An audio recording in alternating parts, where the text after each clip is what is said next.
은혜 찬양 감사드립니다.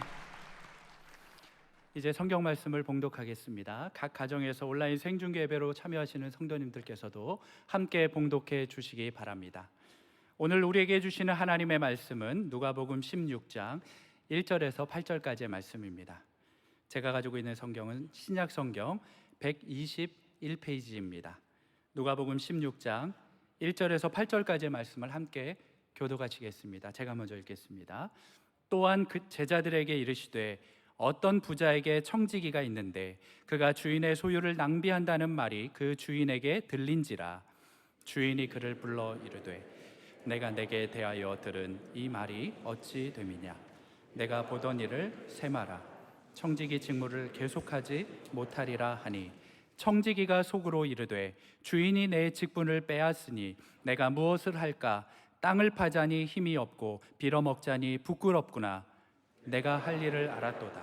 이렇게 하면 직분을 빼앗긴 후에 사람들이 나를 자기 집으로 영접하리라 하고 주인에게 빚진 자를 일일이 불러다가 먼저 온 자에게 이르되 내가 내 주인에게 얼마나 빚졌느냐. 말하되 기름 100말이니이다. 이르되 여기 내 증서를 가지고 빨리 앉아 50이라 쓰라 하고 또 다른 이에게 이르되 너는 얼마나 빚졌느냐. 이르되 밀 100석이니이다. 이르되 여기 내 증서를 가지고 80이라 쓰라 하였는지라. 주인이 이 옳지 않은 청지기가 이를 지혜 있게 하였으므로 칭찬하였으니 이 세대의 아들들이 자기 시대에 있어서는 빛의 아들들보다 더 지혜로움이니라. 아멘. 지난 한 주간의 삶의 여정이 많은 일이 일어났을 것입니다. 그러나 이 시간 우리 복잡한 마음의 창문들을 다 닫아 걸고 영광의 보좌에서 말씀하시는 주님의 음성을 듣기를 바랍니다. 오늘 이 예수님의 비유는 그냥 탁 하면 이해할 수 있는 그런 내용은 아니에요.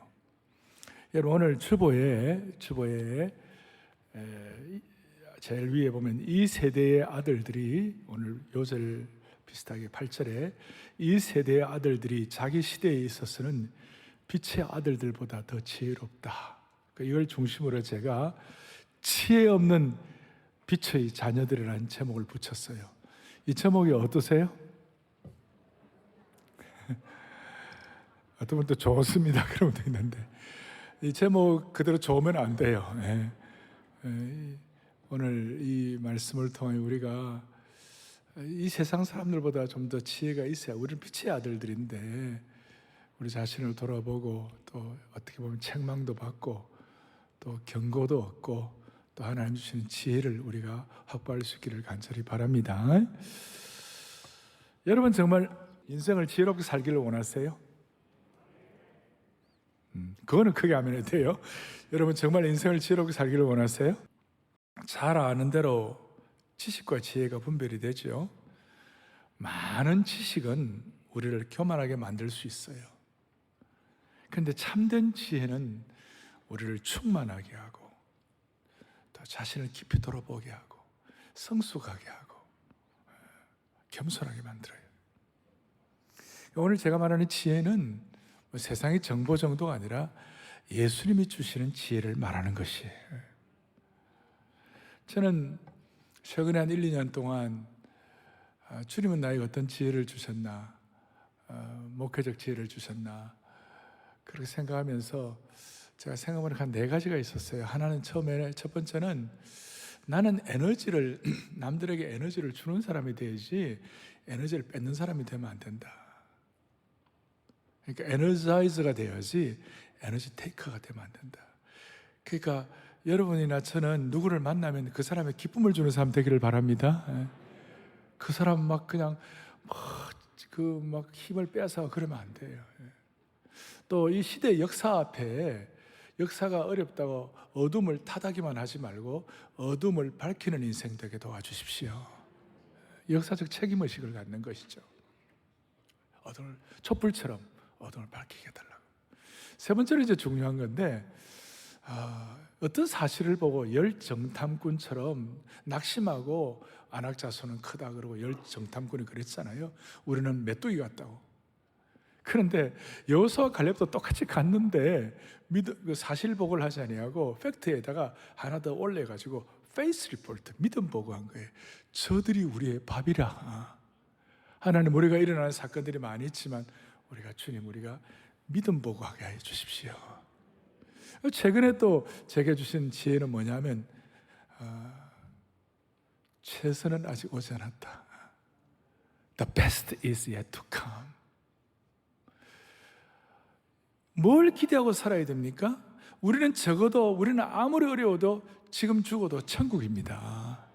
영원한 세계가 우리를 기다리고 있는 것이에요. 그런 걸 우리가 믿고 있을 때 저 같은 경우는 교회를 책임지고 있으니까 최악의 상황을 늘 염두에 둬야 돼요. 저는 최악의 상황을 염두에 둡니다. 그런데 최악도 염두에 둬야지만 우리는 최선이 아직 오지 않았다를 우리가 기대해야 되는 것이에요. 우리는 최악도 준비를 해야 되지만 최선은 더 잘 준비해야 되는 것이에요. 여러분에게 있는 최선을 다 잘 준비하는 지혜가 있기를 바라는 것이에요. 그게 오늘 이제 이 본문 말씀 가운데 우리에게 중요한 것을 내포하고 있는 것입니다. 오늘 누가복음 16장의 이 본문은 소위 불의한 청지기의 비유다 이런 얘기를 합니다. 한번 읽고는 잘 이해가 안 되는 그런 내용들이 많아요. 자, 여기에는 16장 바로 앞에 15장에 그 유명한 세 가지 비유가 있어요. 잃어버린 양의 비유, 그 다음 10드라크마의 비유, 잃어버린 10드라크마의 비유, 그 다음에 그 유명한 돌아온 탕자, 돌탕의 비유가 있어요. 목자의 심정이 너무 없는 바리새인들을 향하여 마음이 너무 예수님이 아파가지고 바리새인들아, 내 얘기 좀 들어라. 그리고 이제 15장 비유를 말씀하고 그 다음 오늘 16장의 이 불의한 청지기 비유를 1절에 보니까 누구에게 하는 것입니까? 제자들이 그러시대. 일단 제자들을 먼저 타겟을 해서 오늘 이 비유를 말씀하셨어요. 그러니까 제자들 정도 되어야 어느 정도 깨달을 수 있는 것이에요. 그러나 크게 보면 오늘 제자들이 그랬지만 오늘 이 비유를 다 듣고 14절에 이런 내용이 나와요. 바리새인들은 돈을 좋아하는 자들이라. 이 모든 비유를 듣고 비웃었다. 그래서 예수님은 제자들에게 하신 말씀이었지만 15장의 그 세 가지 비유를 들었던 사람들이, 특별히 대상인 바리새인들이 이 비유를 듣고도 계속 깨닫기를 원했던 것이에요. 좀 더 깊이 들어가면 자, 우리 모두에게는 바리새적 속성이 있는 것이에요. 너가 바리새인이냐? 그러면 우리가 바리새인이 아니라고 다 얘기하겠지만 오늘 21세를 살아가는 우리 모두에게는 이 바리새인들이 갖는 독특한 속성이 있어요. 그래서 주님은 오늘 제자들에게 어떻게 말씀하시는가 하면, 내가 제자들에게 너희들에게 이 말씀을 비유로 말씀하지만 오늘 이 비유를 통하여 너희 속에 있는 바리새적 속성을 해결하면서 성숙하라 그 뜻이에요. 그리고 너희 속에 있는 바리새적 속성을 해결하는 지혜자가 되라 그렇게 했어요. 그래서 이 세상에 있는 불신자들도, 이 세상의 아들들도 똑똑하게 구는데 빛의 자녀들이라고 하는 너희가 지혜가 없다면 이건 너무 통탄할 일이야. 제자들을 통하여 지혜롭게, 특별히 우리 속에 있는 바리새적 속성을 정리하면서 지혜로운 청지기가 되라 그런 뜻이에요. 자, 이해가 가십니까? 네. 그렇다면 우리 속에 있는 바리새적 속성이 뭡니까? 바리새적 속성의 가장 대표적인 것은 자기의예요. 제가 한 번씩 강조합니다만 이건 너무 중요한 거예요. 자기의 self-righteousness. 그리고 바리새인들의 특징은 자기 중심이에요. 자기의가 충만하니까 그 자기의를 가지고 남을 판단하고 남을 비난하게 되는 그런 독특한 속성이 있는 것이에요. 우리에게도 이런 건 비슷한 거 있잖아요. 그리고 이 자기의는 뭐와 연결되어 있냐면 자기애와 연결이 되어 있어요. 그러니까 자기의와 자기애는 동전의 양면과 똑같아요. 자기의가 있다는 자기애, 물론 우리가 자기를 사랑해야 돼요. 그렇지만 잘못된 자기애는 자기의와 연결이 되어 있다는 것이에요.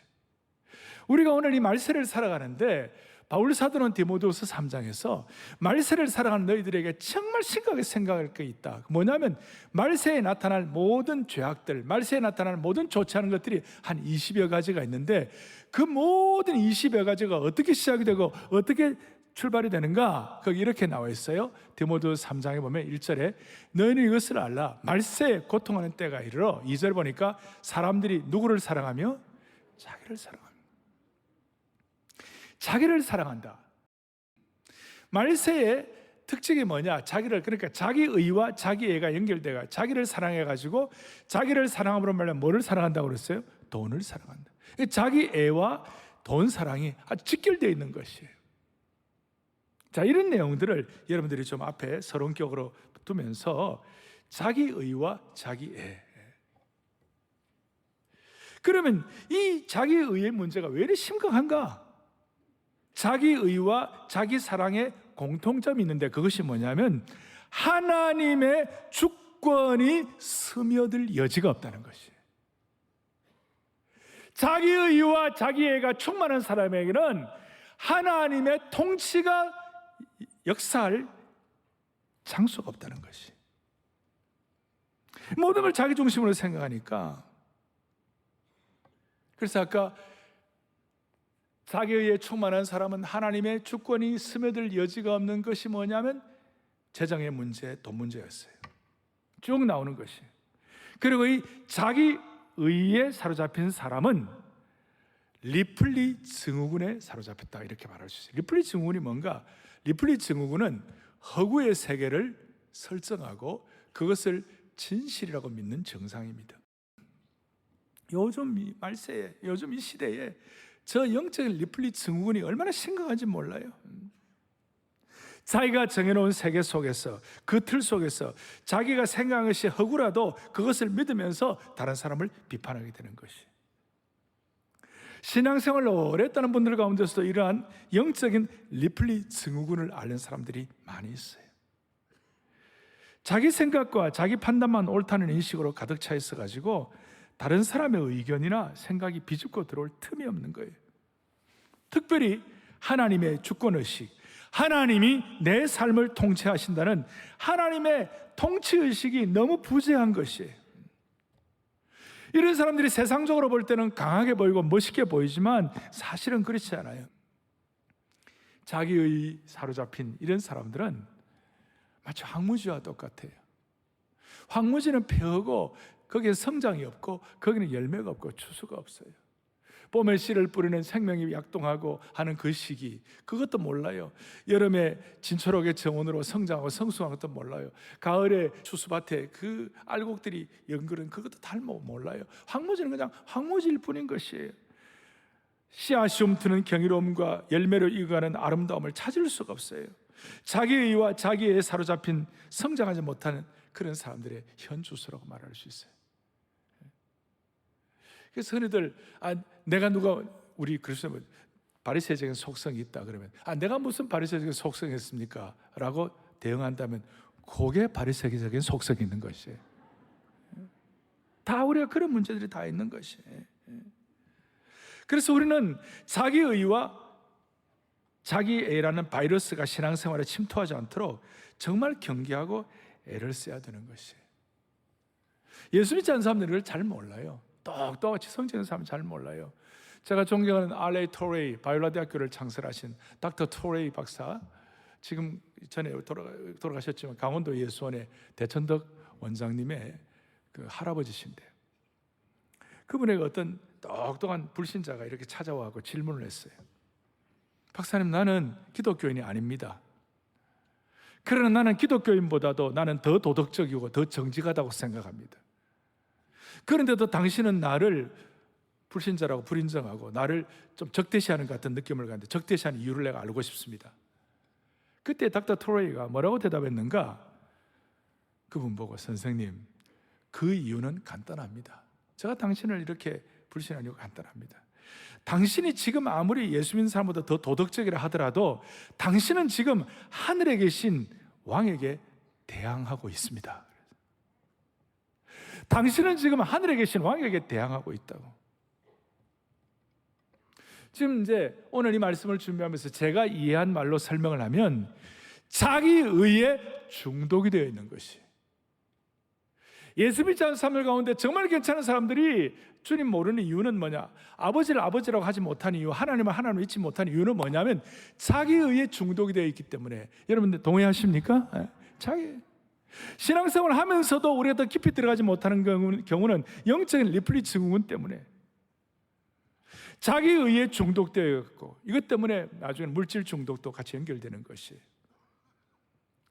그래서 여러분, 자기의는 하나님의 주권, 하나님의 은혜를 대적하고 결국은 하나님이 왕으로서 우리를 통치하시는 것을 반영하기 때문에 우리는 다시 한번 자기의의 바이러스가 우리 속에 침투하지 않도록 결사적으로 항쟁을 해야 되고 눈을 부릅뜨고 막아야만 하는 것이, 이게 인생의 진정한 지혜라고 말할 수가 있는 것이에요.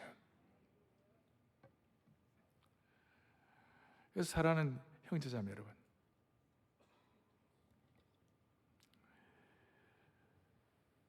사람이 자기의의 중독이라는 여기서 해독되지 않으면 지혜를 얻을 수가 없어요. 참 지혜가 없어요. 그래서 제가 정리를 했는데요, 자기의의 중독이 해독되면 소유권과 사용권을 구별하는 지혜를 갖게 되는 것이에요. 제가 이걸 자기의를 강조한 이유가 뭐냐면, 자기의에 중독이 되어 있는 사람은 결코 소유권과 사용권을 구별하는 지혜를 가질 수가 없기 때문이에요. 자기의가 해독되는 지혜가 있으면 소유권과 사용권을 구별한다는 무슨 뜻입니까? 아담과 하와에게 에덴 동산에 소유권을 주셨어요? 사용권을 주셨어요? 사용권을 주셨어요. 그리고 하나님께서 아담과 하와에게 에덴 동산의 사용권을 주시면서 에덴 동산을 관리하고 동물 이름도 짓고 잘 이렇게 사용권을 잘 활용할 수 있도록 만들어 주셨어요. 그런데 여러분, 아담과 하와가 범죄하기 전에 에덴 동산의 사용권을 잘 사용할 그때가 아담과 하와가, 아니 인류가 최고로 행복할 때였어요. 그런데 자기가 소유권을 주장하고 자기가 마음대로 하려고 하는 그때부터 인생은 나락으로 떨어지기 시작했어요. 제가 이걸 왜 이 얘기를 계속하느냐 하면, 우리 안에 있는 중독된 자기의는 말씀과 복음으로만, 복음의 능력으로만 빼낼 수가 있는 것이에요. 복음 외에는, 복음의 능력 외에는 자기의를 빼내는 데는 백약이 무효예요. 어떤 약도 소용이 없어요. 유일한 두 약만, 구약과 신약만 가능한 것이에요. 사실 오늘 저와 여러분이 가지고 있는 모든 것들은 우리의 재능이다. 오늘 귀한 여러분 오케스트라 찬양도 하고 그랬지만, 이 재능도, 우리의 시간도, 우리의 소유도, 우리의 손도 발도 공간도 다 주님의 것인 줄로 믿습니다. 어떻게 에덴 동산에 창조된 모든 것이 아담의 것이겠어요? 아담의 몸도 아담의 것이 아니고, 아담은 단지 사용권을 갖고 있었고 그 사용권을 잘 발휘했을 때 피조물인의 인생이 최고로 행복한 것이에요. 그래서 이 예수님의 이 심정을 깨달은 사도 요한은 놀라운 고백을 하고 있는데, 요한복음 1장 3절에 이런 고백을 하고 있어요. 크게 한번 보겠습니다. 만물이 그로 말미암아 지은 바가 되었으니 지은 것이 하나도 그가 없이는 된 것이 없느니라. 아멘.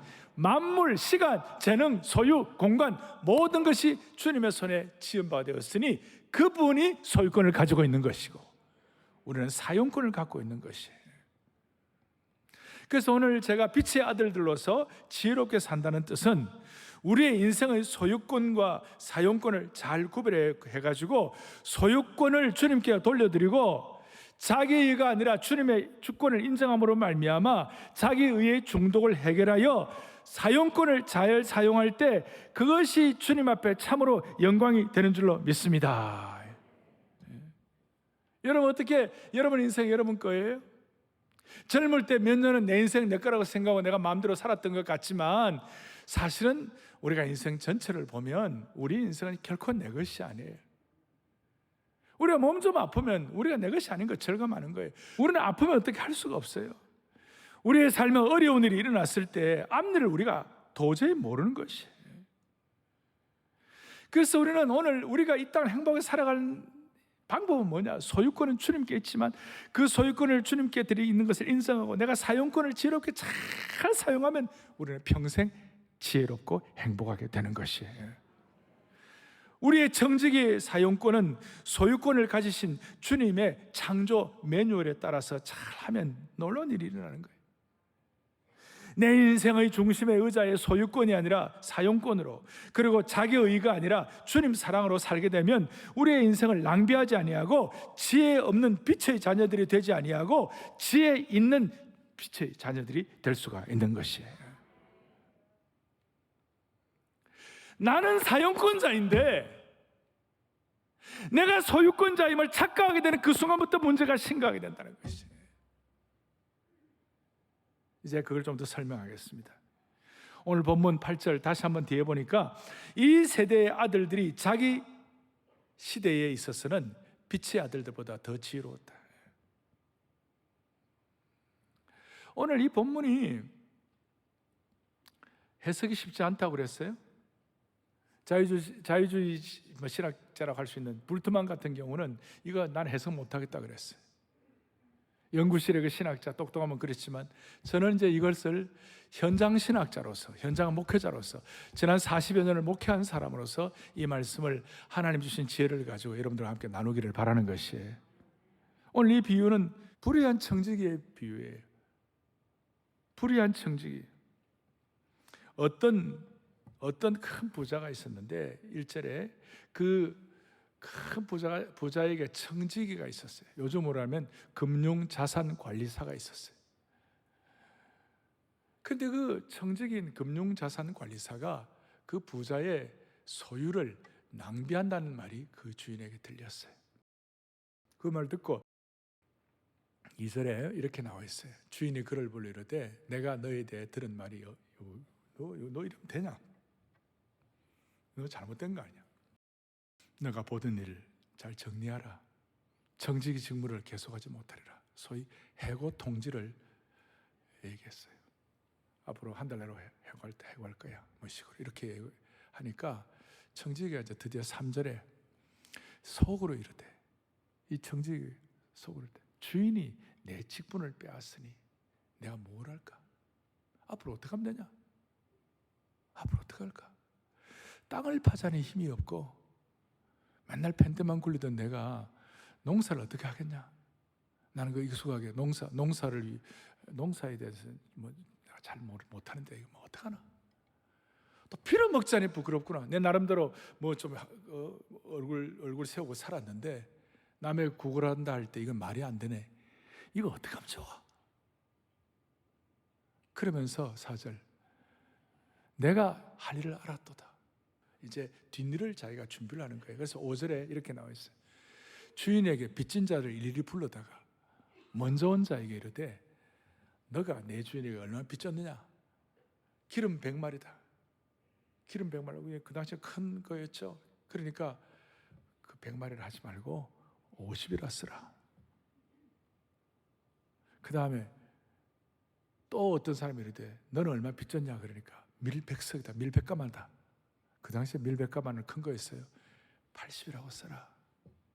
소위 빌어먹자니 부끄럽고 땅을 파자니 힘이 없는데 소위 잔머리를 굴린 거예요. 잔머리 지수 아세요? JQ 지수라고 들어보셨어요? IQ가 있는데 JQ 지수. 그래갖고 이제 이걸 했어요. 이 얘기가 주인의 귀에 들어갔을까 안 들어갔을까요? 들어갔어요. 그러면서 주인이 참 특별한 얘기를 하는 거예요. 8절 상반절에 주인이 이 옳지 않은 청지기가 일을 지혜롭게 하였으므로 칭찬했다. 전에 계획판에서는 이 불의한 청지기가, 영털이 청지기가, 이 잔머리 주스 굴린 이 청지기가 일을 지혜롭게 했다고 칭찬했다. 8절 뒤에 이 세대의 아들들, 이 세대의 아들들이 누구냐면 불의한 청지기, 옳지 않은 청지기. 불의한 청지기가 자기 시대에 있어서는, 자기 그 세대, 그 시간에 있어서는 빛의 아들들보다 더 지혜롭고 똑똑하다. 세상 사람들, 이 불의한 청지기들, 이 불신자들은 자기 일을 처리하는 데 있어서 성도들보다 더 야무지다는 것이. 다시 말하면 삶의 현장에서 위기를 만났을 때 빛의 아들들, 우리 영적인 아들들, 우리들보다 세상 사람들이 훨씬 더 지혜롭고 야무지게 행동한다는 것이. 그러니 주님께서 너 빛의 아들들이고 우리 모두는 우리에게 영혼의 세계가 기다리고 있다는 것을 믿습니다. 그거예요. 그런 사람들이라면 거기에 걸맞게 정신 좀 차려라, 정신. 그러면서 경고하시고 책망하시는 것이. 너 사용권자로 사는데 너 사용권자로서 제발 좀 정신 차리고 사용권자로서의 지혜를 가지라. 그래서 이 청지기를 주님께서는 먼저 옳지 않은 청지기라고 말씀하시고 그의 행동 자체는 잘못된 것이라고 지적하셨어요. 그러나 그 불의한 청지기가 자기 자신의 미래를 위하여 사리 판단을 하고 자신이 갖고 있는 기회를 잘 활용해 가지고 신속하게 대비하는 행동, 자기 살 길을 찾는 데는 빛의 아들들보다 더 똑똑하다는 것이. 소위 그 행동 자체를 칭찬하는 것이 아니라 기회를 잘 활용하고, 나중에 나옵니다, 물질을 잘 활용하는, 이것은 오늘 우리들보다 더 똑똑하다는 것이. 그래서 우리는 좀 정리를 하면 예수님께서 불의한 행동을 칭찬하는 것이 아니라 불의한 사람조차도 미래를 준비하는 자세가 철저했다는 것을 강조하시는 것이에요. 이 세상의 삶만 추구하고 이 땅의 삶이 전부라고 생각하는 사람조차도 미래를 준비하는데 빛의 아들들, 그리스도인들, 성도들, 예수님의 제자들은 왜 그렇게 물러 터졌느냐고 책망하시는 거예요.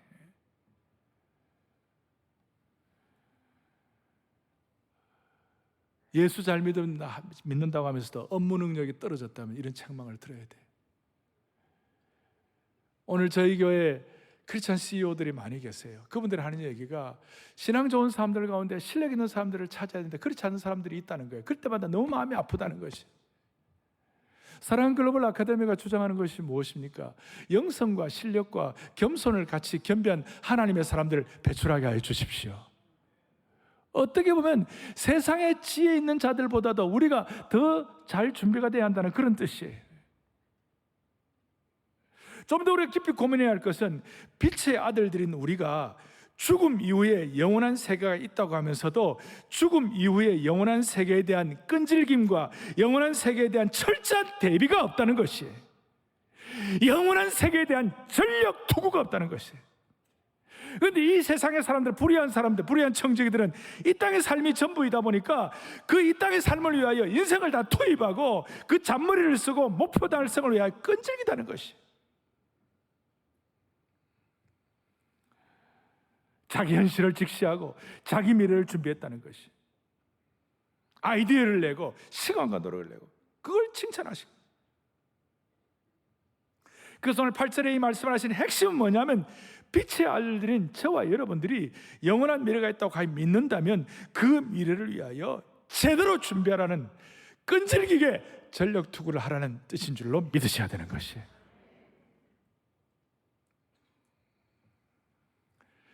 그가 잘한 것이 아니라 빛의 아들들이 우리가 못한 것을 주님이 경고하시는 것이. 오죽하면 이 비유를 말씀하셨겠습니까? 이런 뜻입니다. 저와 여러분이 고시 공부하는 분들이 고시 공부할 때 그 고시 공부 열심히 하시잖아요. 그 고시 공부를 위해 전력 투구를 하시잖아요.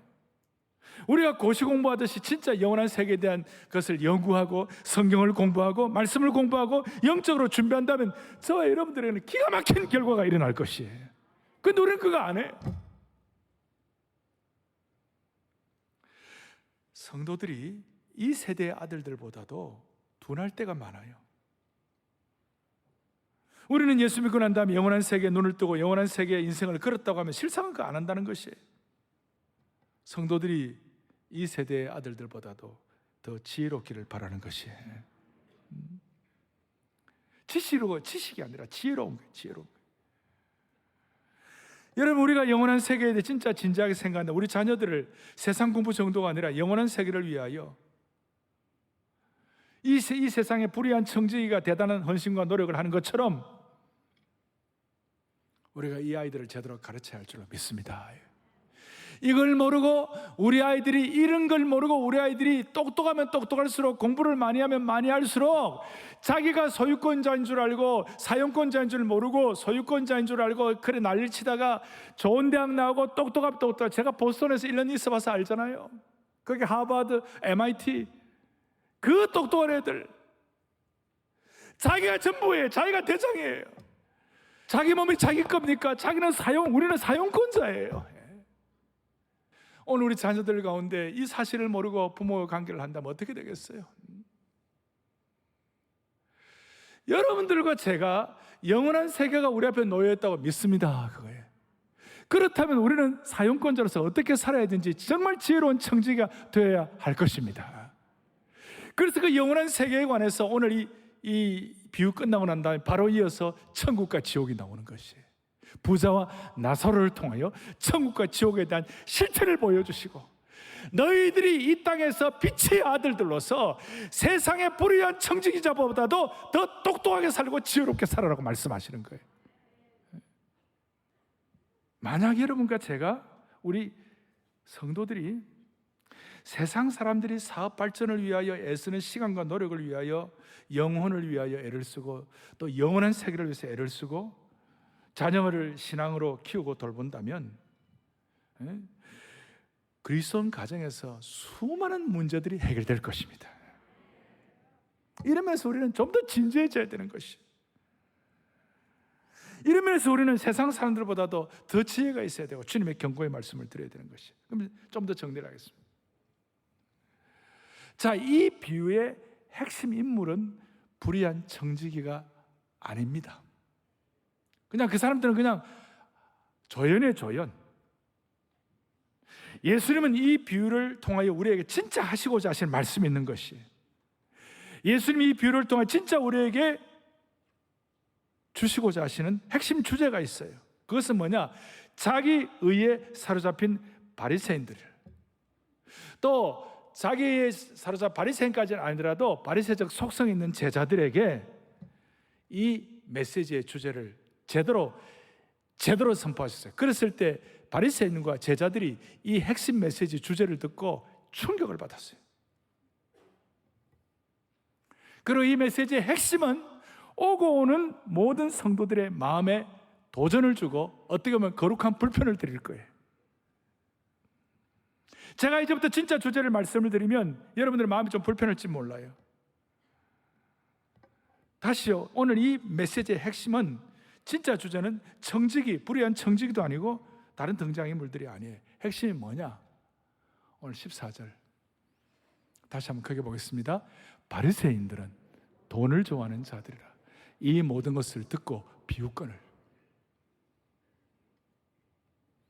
오늘 이 주제는 뒤에 연결하는데 돈에 관한 주제고 재물에 관한 주제가 토픽 아이디어예요.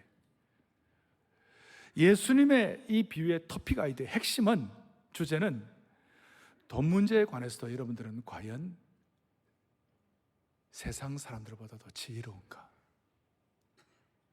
돈 문제의 사용에 관해서도 여러분들은 과연 이 세대의 아들들보다도 지혜로운가? 돈 문제는 삶의 현장이에요. 근데 문제는 이 바리새인들은 겉으로는 엄청 거룩한 사람들이었고 겉으로는 엄청 영적인 사람들이었어요. 돈 문제에 전혀 신경 안 쓰는 사람처럼 생각되었어요. 근데 오늘 진짜 14절 보니까 바리새인들은 다시 한번 뭐라고 되어 있어요? 14절에 바리새인들은 뭐예요? 뭘 좋아하는 자들이라? 돈 좋아하는 사람. 아마 우리 속에서도 여러분들 바리새적 속성 때문에 그런지 몰라요. 목사님은 영적인 얘기만 하시지 왜 돈 문제 얘기하냐고. 돈 문제가 영적인 문제예요. 다시요, 돈에 관해서 이 세대의 아들들이 예수 믿는 사람들보다 더 지혜롭지 말기를 바라는 것이에요. 그래서 오늘 우리에게는 오늘부터 3주간 Financial Discipleship, 재정 제자의 도에 대해서 제가 말씀하고자 합니다. 개인 양육도 필요하지만 이 전체, 이 공동체 주일 예배를 통하여 공동체 재정 제자 양육을 하기를 원하는 것입니다. 온전한 재정 제자 양육, 텔레오스 파이낸셜 디사이플십. 앞으로 여러분들 재정적으로 성장하고 승리하고 황무지가 아니라 풍요로운 열매를 맺기를 원하는 것이에요. 주님 앞에서는 그날까지 돈 문제 때문에 고통받지 않기를 바라는 것이에요. 그리고 이 돈 문제에 관해서 지혜로운 통찰력을 가지고 이 물질에 관해서 하나님의 영광을 위하여 이 정말 주님의 통찰력을 가지고 하늘의 보물을 쌓는 영광스러운 세상의 최고의 지혜자가 되기를 바라는 것이에요. 그래서 오늘 11절에 보니까 주님이 너희가 만일 불의한 재물에도 충성하지 않으면 누가 참된 것을 너희에게 맡기는가? 돈 문제도 해결 안 되는데 더 큰 영적인 문제를 어떻게 맡기겠냐? 적은 것, 그 다음 나오죠. 아주 적은 것이 충성돼야 돼. 뒤에 또 나옵니다. 적은 것, 이 돈 문제 해결이 안 되는데 어떻게 영광스럽고 가치 있고 하늘의 영광의 보좌에 그거 할 수 있겠냐? 적은 것에 충성, 그부터 해결해가지고 하늘의 영광의 보좌의 능력을 체험받아야 되는 것이에요. 그리고 두 주인을 섬길 수 없다고 그랬어요. 돈과 하나님 같이 섬길 수 없다. 같이. 그래서 오늘 제가 다시 한번 묻습니다. 여러분 가운데 돈 걱정 안 하고 사는 분 손 들어보세요. 거의 없죠. 한두 분 손 드는 것 같아요. 이야, 대단하십니다, 진짜. 돈 걱정 안 하고 사는 분은 아마도 구름 위에 사시거나 아니면 거의 성자 수준이시거나 아니면 수도원에 사시거나. 성경은 껍데기만 얘기하고 하늘 구름 잡는 얘기하는 것이 아니에요. 성경은 정말 인생의 실체를 다루고 있어요. 예수님의 비유를 제가 38개를 했는데 제가 다 할 수는 없지만 이 38개 가운데 보니까요, 세상에 16개가 돈과 소유에 관한 것이었어요. 신약 성경 예수님 말씀 가운데 25%가 돈과 정직에 관한 것이었어요. 복음서의 10구절 가운데 한 구절이 재정에 관한 것이었어요. 그래서 성경에는 11조 돈, 소유, 재정에 관한 구절이 여러분 2,000개를 훨씬 넘어요. 어떻게 보니까 믿음과 기도에 대한 것보다 더 구절이 많은 것 같아요.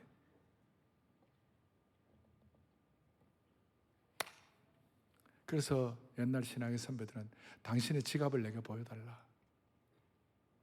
그러면 내가 당신이 어떤 종류의 그리스도인인지 알 수 있다. Show me your pocket. I can tell you what kind of Christian you are.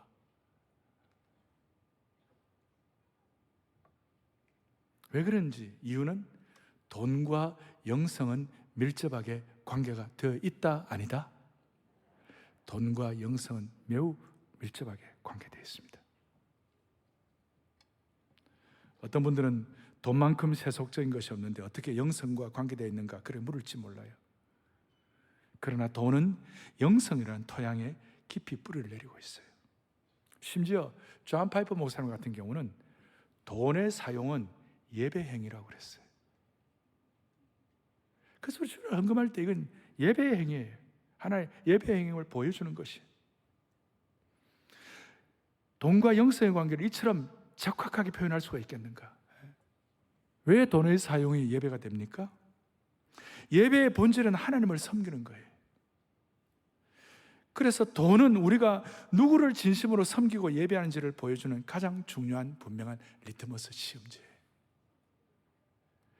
여러분 돈 쓰는 게 우리가 누구를 진심으로 섬기고 예배하는지를 보여주는 가장 분명한 시험지라니까요. 리트머스 시험지라니까요. 점검 시험지라니까요. 여러분 동의하십니까?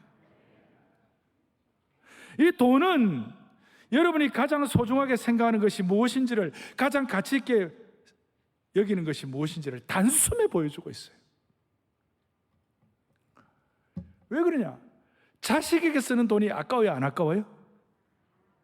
안 아까워요. 그건 뭐냐면 자식을 가치 있게 여기기 때문에. 여러분 연애를 하는데 서로 연애하는데 돈 쓰는 게 아깝다. 그거 연애하지 말아요. 연애할 때는 돈 쓰는 거에 대해서는 완전 자유로워야 돼요. 만약 연애할 때 돈이 아깝다고 느껴지는 그 순간 파열음이 난 것이고 권태기가 시작된 것이에요. 자식에게 돈 쓰는 아까운 부모가 없어요. 그래서 리차드 포스터는 하나님 나라에 대한 것, 예수님 말씀하신 것, 하나님 나라에 대한 것 제외하고는 다른 어떤 주제보다도 자주 돈에 대해서 말씀하셨다고 포스터가 얘기했어요. 예수님은 돈 문제에 관해서 시간과 에너지를 할애하셨어요. 그래서 돈 문제를 말하지 않고서는 온전한 복음을 깨달을 수가 없을 거예요. 그러면 여러분들이 저한테 그럼 목사님 그게 중요한데 지난 19년 동안 왜 돈 얘기 그렇게 안 하셨어요? 제가 공식적으로 주일날 강단에서 돈 얘기하는 거 거의 없어요. 대신 왜 그래 돈 얘기 안 하시고 안 하셨냐 물으면 대신 저는 돈 얘기는 안 했지만 저는 예배 설교는 엄청 했어요. 왜냐하면 좋은 예배자가 되고 은혜 많이 받으면 물질을 제대로 사용할 줄 있다고 믿기 때문에. 좋은 예배자가 되고 은혜 받으면 물질을 제대로 사용할 믿기 때문에. 그럼 왜 지금은 합니까? 순서대로 할 수 없이 비유 설교하니까 어쩔 수 없이 하는 거예요 지금. 근데 어쩔 수 없이 하지만 여기에 깊은 진리가 담겨 있다고 믿습니다.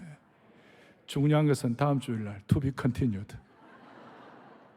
한 가지만 점검하십시다. 돈은 뭐라고요? 예배의 행위라고. 돈을 쓰는 것이 우리의 가치가 어디에 있다는 걸 보여준다고. 그래서 이번 주간 한 가지만 정리하고 오세요. 다음 주에 오기 전에 숙제예요. 여러분 가계부 좀 보세요. 가계부가 여러분들이 어떤 분인지를 표현해 주는 것이에요. 이 바리새인들은 겉으로는 거룩한 것 같았지만 속으로는 진짜 돈에 대해서는 진짜 엉터리였어요. 여러분 지금 그 재정 지출 내역, 그다음에 여러분들 지금 통장 지출 내역, 그다음에 카드 사용서 이런 것들을 한번 점검해 보세요. 이제 앞으로 2-3주 동안 돈에 대해서 세판짜기가 일어나기를 바랍니다. 그래서 사랑의 교회 교우들은 다 풍성해지기를 바라는 것이에요. 내적인 가치를 드러내는 지표가 돈을 어떻게 다루느냐가 따라 달려 있는 것이에요. 오늘 제가 바리새인의 자기의 그게 돈과 바로 연결된다고 그랬습니다.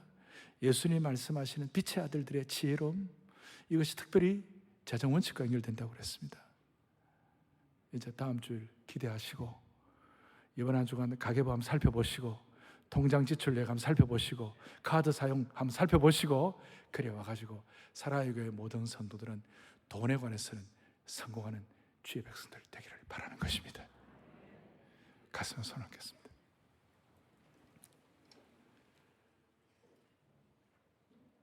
여러분 모두가 다 마음의 소원을 하세요. 주님, 재정 문제에 관해서는 나는 소유권자가 아니라 사용권자로서 평생 행복하게 하여 주시옵소서. 오늘 재물 가지고 하나님 앞에 예배자가 되게 도와주옵소서. 이런 마음을 가지고 집중하십시오. 하나님 아버지, 주님 우리에게 허락하신 은사와 재능과 물질과 시간과 환경을 내 소유로 착각하고 낭비하고 허비하고 있다면 주님 용서하여 주시옵시고 우리 인생의 전 영역에서 이 세대 사람들보다도 더 지혜롭게 살아가는 지혜로운 빛의 자녀들 되게 하여 주시기를 원합니다. 주님, 우리 앞으로 물질과 돈 앞에 무릎 꿇지 않고 하나님 앞에 무릎 꿇는 참 예배자, 충성된 청지기들이 되게 하여 주시옵소서. 예수 그리스도의 이름 받들어 기도 올리옵나이다. 아멘.